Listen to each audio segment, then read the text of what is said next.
여러분들, 여러분의 몸뚱아리에서, 우리 신체 중에서 제일 다스리기 어려운 게 어디입니까? 예? 뭘 제일 다스리기 어려워요? 손가락, 발가락, 귀? 성경에서 신체의 어느 부분의 이야기가 가장 많이 나오냐면은 입이에요. 손도 아니고 발도 아니고 성경에서 가장 많이 언급되는 신체의 그 부위가 바로 입이에요. 다른 말로 혀입니다. 더 정확히 얘기하면 혀예요. 제가 피정 때도 가끔 하느님이 얼마나 신중을 기해서 혀를 만들었는가 하는 얘기를 할 때가 있어요. 성경에 보면은 사람을 뭐로 빚었지요? 진흙으로 빚었어요. 그때까지만 해도 그냥 흙 인형이에요. 맞죠?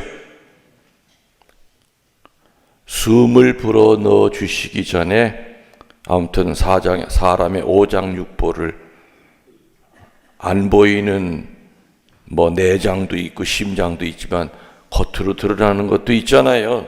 눈도 만들어야 되고 콧구멍도 만들어야 되고 처음에는 콧구멍도 3개를 만들려고 그러셨대. 그리고 처음에는 눈도 뒤통수에도 하나 만들려고 그랬대. 근데 하느님이 가만히 생각해 보니까 앞에 있는 거 2개만 가지고도 바쁜데 눈이 뒤에도 또 많이 달려봐. 얼마나 바쁘겠어. 안 되겠다. 그래서 눈은 앞에만 2개를 달자. 그래서 다른 거가 다 이미 정리가 됐는데 마지막으로 하느님이 깊은 고민에 빠진 게 뭐냐? 혓바닥이에요. 왜냐? 하느님은 알고 계셨어요. 이 혓바닥 한번 잘못 놀리면 집안이 뒤집어지고 본당이 뒤집어지고 나라가 뒤집어지고 반이 뒤집어지고 레지오가 뒤집어지는 거 알고 있었죠.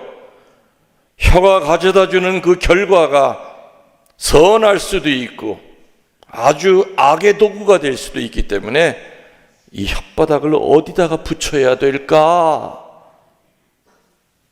처음에는 겨드랑이 밑에다 붙였대요.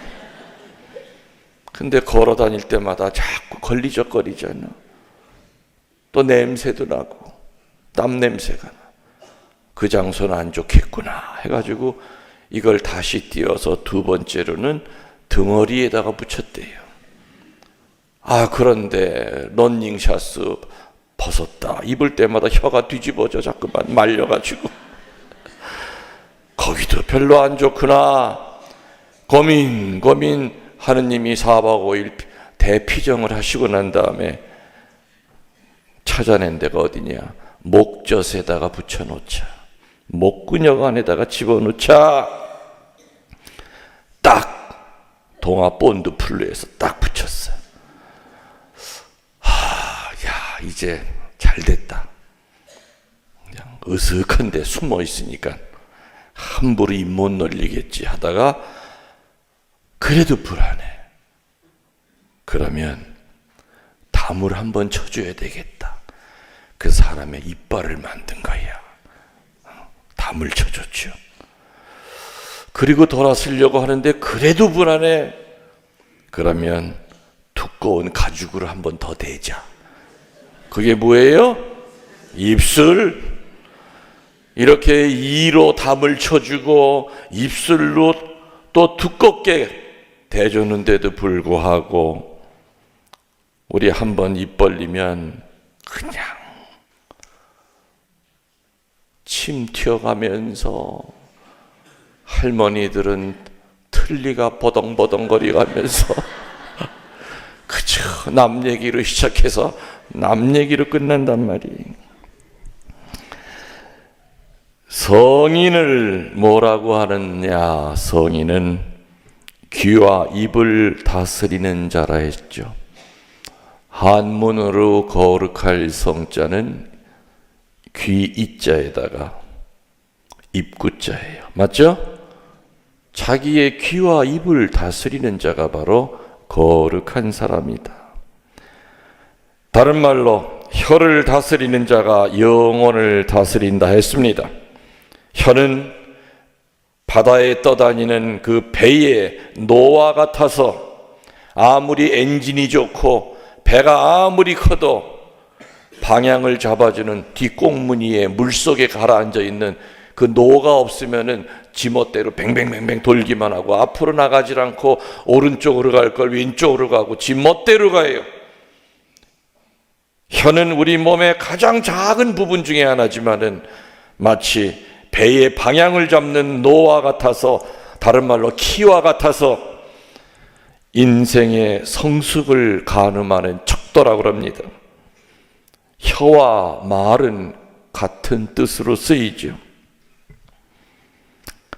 말은 그 자체로 파워가 있습니다.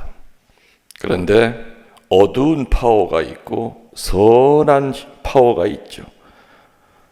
그래서 말에는 큰 힘이 있다 보니까 사람을 기쁘게도 하고 슬프게도 하고 사람을 죽이기도 하고 또 살리기도 합니다.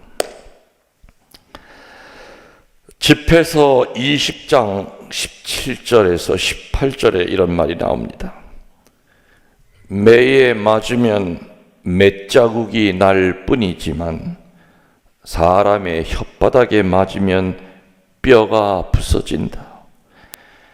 칼에 맞아 죽은 사람은 많지 않지만 혓바닥에 맞아 죽은 사람은 훨씬 더 많다.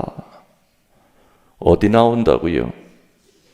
집회서 20장 17절에서 18절. 남편이랑 싸우다가 그냥 홧김에 남편이 어떻게 그냥 한 대 붙였어. 눈탱이가 밤탱이가 되고 눈이 그냥 포도색이 돼서 멍이 들었다 합시다.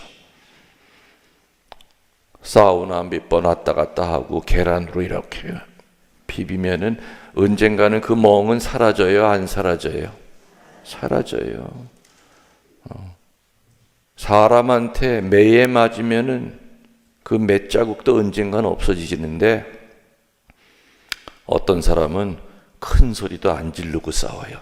아주 조용하면서 사람 뼈를 부러뜨려요. 작은 얘기하면서 그 사람을 씹어요. 입으로. 아주 논리적으로. 말 한마디 한마디 큰 소리도 안 내지만 그게 비수가 돼서 꽂힌단 말이에요. 사람의 혓바닥에 맞으면 뼈가 부서져. 죽을 때까지 못 잃어버려요. 우리 누님들 시집살이 하셨지? 네. 옛날에 그 추운 시절, 없던 시절에 시부모 공양하느라고 아무리 공양해도 좋은 소리는 안 들리고 시어머니가 하는 말 한마디가 톡톡 가슴에 박혔어. 혼자 입을 뒤집어 쓰고 친정 엄마 보고 싶고 고향 가고 싶고. 에? 신부님이 어떻게 그렇게 잘하시냐고. 모르는 것만 빼고 난 다 잘 알아요. 30년, 40년, 50년이 지나도 그 상처는, 혀에 맞은 상처는 잘 가시질 않아요. 응? 신혼 때 뭐 얘기하다 보면은 남편의 입에서 너 뭐 해갖고 왔어 도대체? 없는 집에서 시집 와가지고 너 고맙게 생각해. 절대 못 잃어버리죠 그 말. 바람을 피면서도 아주 당당하게 피면서 소리 지르고 피는 인간, 그 소리 절대 그 부인은 못 잊어버려요. 차라리 얻어 터지면 그 맷자국은 언젠가는 없어지지만 손 한 번도 대지 않아도 혓바닥으로 사람을 죽일 수가 있어요. 오죽하면 지금 읽은 그 집회서에서 그런 말이 나오겠습니까? 매에 맞으면 맷자국이 날 뿐이지만 혀에 맞으면 뼈가 부서지고 녹아난다. 칼에 맞아 죽은 사람이 많지만 혀에 맞아 죽은 사람은 훨씬 더 많다. 그 사람이 어떤 사람인지를 알기 위해서는 먼저 그 사람의 말을 들어보면 압니다. 고상한 사람은 역시 하는 말과 행동에 예의가 있고 단정하고 품위가 있습니다. 그러나 성품 자체가 천한 사람은 역시 하는 말과 행동이 그저 천할 수밖에 없습니다. 왜냐? 들어있지 않는 것이 어떻게 밖으로 나오겠는가? 쓰레기밖에 안 들어있는 사람이 어찌 고상한 것을 내놓을 수 있겠습니까? 들어있는 것이 나올 수밖에 없습니다. 오늘 복음의 맨 마지막처럼 흘러 넘치는 것이 나올 수밖에 없는 겁니다.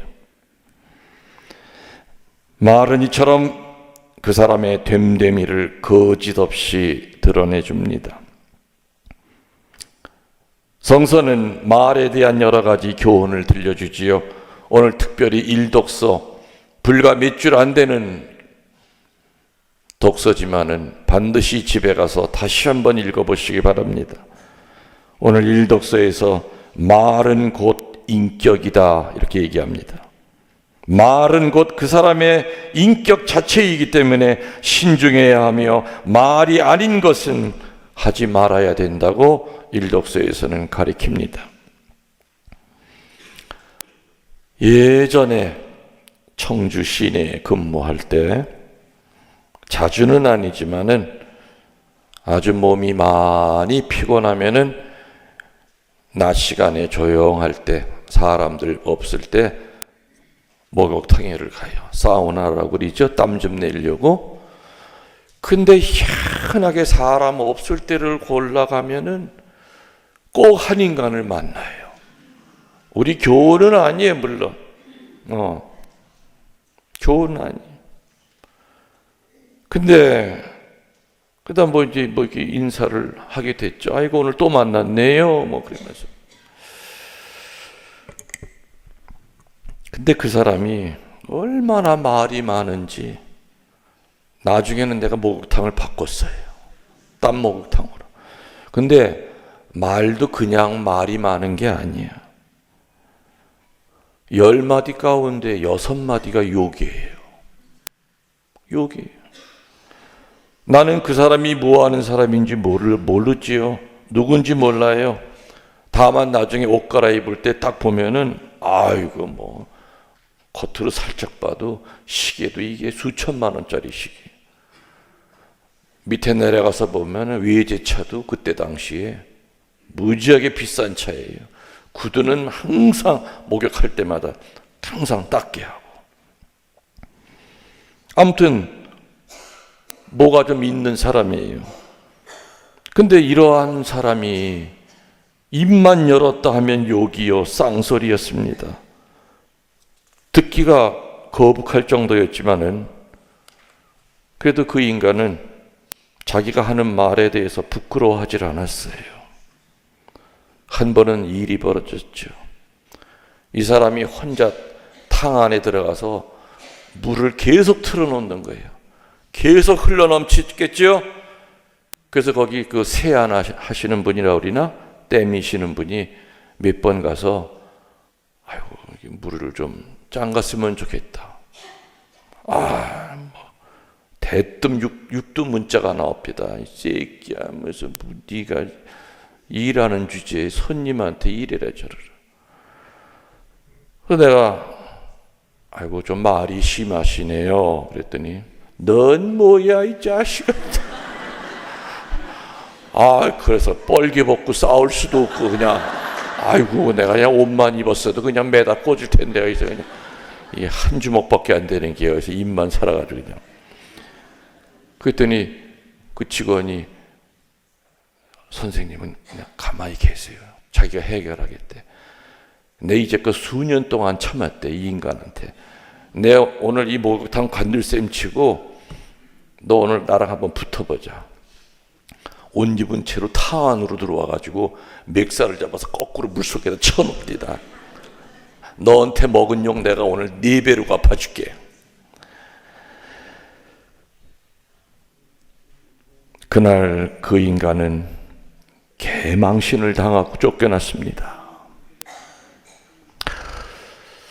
참 아무리 겉에 비싼 옷을 입고 좋은 차를 타고 다니고 카드가 수십 개가 있고 통장에 수백억을 갖고 있는 데는 뭐합니까? 속에 있는 게 다 썩은 거고 쓰레기인데.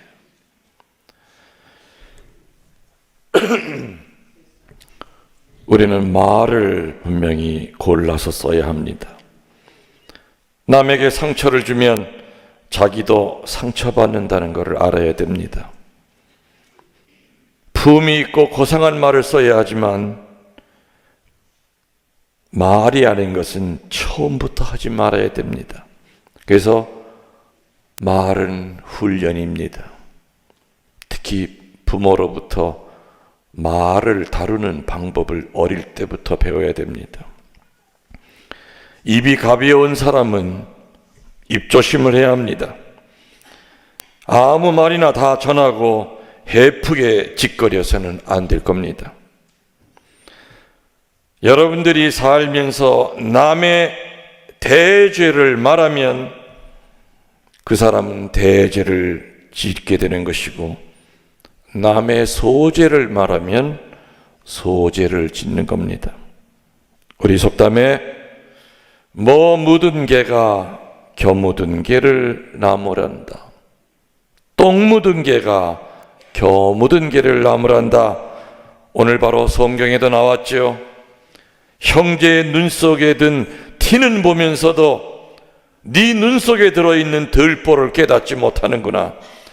먼저 네 눈에 있는 들보를 빼야만 다른 사람 눈에 있는 티를 빼줄 때 선명하게 보일 것이 아니냐. 세상에 흠 없는 사람 없고 티 없는 사람이 없습니다. 그래서 우리는 정말 남을 함부로 단죄하는 일에 주의해야 됩니다. 사제로 살아가면서 저도 말과 그리고 판단에 많은 실수를 합니다. 아이고, 저놈은 저건 돌대가리라, 저놈은 공부하기는 틀린 놈이야 라고 내가 이 얘기를 했는데, 그놈이 그 말을 듣고 열을 받아가지고 서울대 의대에 들어갑디다. 깜짝 놀랐어. 돌대가리라고 했더니 하도 그냥 까불까불대고 의과대학을 들어갑디다. 싹수가 노랗다고 생각한 아이가 신학교 들어가서 신부가 되는 것도 좀 봤습니다. 참 뺀질거린다고 생각했던 어느 교우가 나중에 알고 보니까 남몰래 자선을 베풀고 산다는 것을 나중에 얘기를 들었습니다. 이렇게 우리의 판단은 정말 부정확합니다. 정말 부정확합니다. 그래서 쉽지는 않은 일이겠지만 하느님의 눈으로 보고 하느님의 입으로 말하는 연습을 게을리해서는 안 될 겁니다. 우리가 사람을 판단하면 그 자체로 하느님을 판단하는 것이지요. 내 눈에는 그 사람이 부족하게 보이지만 하느님 앞에는 내가 훨씬 더 부족하게 보일 겁니다. 맞지요? 내 눈에는 그가 교만해 보이지만 하느님 눈에는 내가 훨씬 더 그 사람보다 교만해 보일 수 있다는 얘기입니다. 그래서 인간을 판단하는 것은 오직 하느님의 몫입니다. 그래서 여러분들이 누구에게 상처를 받았다고 하여 그 상처를 여러분들이 해결하려고 하지 마십시오. 되갚아주려고 하지 마십시오. 하느님이 알아서 심판하실 것이고 그 사람을 하느님이 알아서 걸맞는 벌을 주실 거라고 우리는 믿으면 됩니다. 말은 절제도 필요하지만 동시에 하느님이 원하신다면 아무리 어려운 말이라도 용기 있게 외쳐야 됩니다. 맞습니까?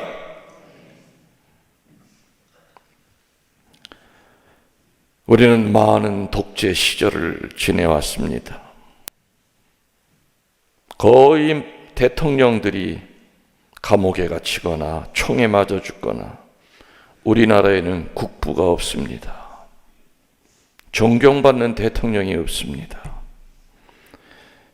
그 유신 시절, 그 암흑과 같은 그 유신 시절에 우리는 용기 있는 분들을 기억합니다. 함석헌 씨라든지 또 우리 존경하는 김수환, 추기경 같은 분들, 그런 분들은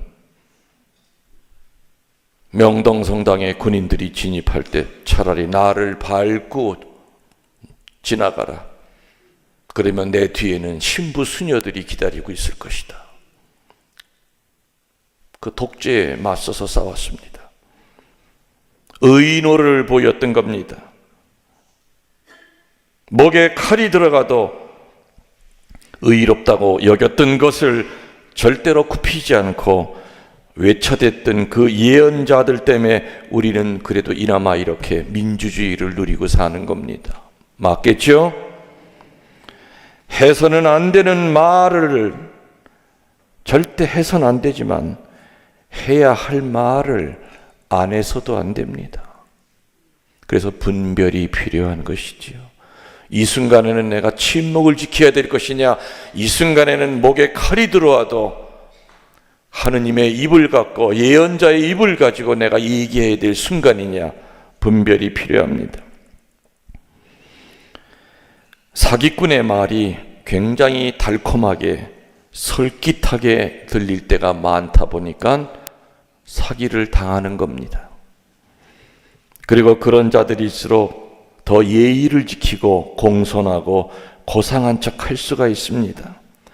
간신들의 말은 편하게 들리고 충신의 말은 가시 같아서 입에 쓰고 거북할 때가 많습니다. 말은 정말로 큰 힘이 있다 보니까 하는 사람이나 듣는 사람이나 항상 주의해서 말하고 주의해서 들어야 될 겁니다. 좌우간 말 가지고 말 많은 세상에 우리는 삽니다. 따라서 말이 아닌 것을 절제하고 말이 되는 것이라면 골라서 이롭게 쓰도록 애씁시다. 말은 인격입니다. 내 인격을 말로써 다듬어야 하지만 남의 인격도 우리는 도와줘야 됩니다. 말이 곧 하느님에게서는 말씀으로 육화가 되십니다.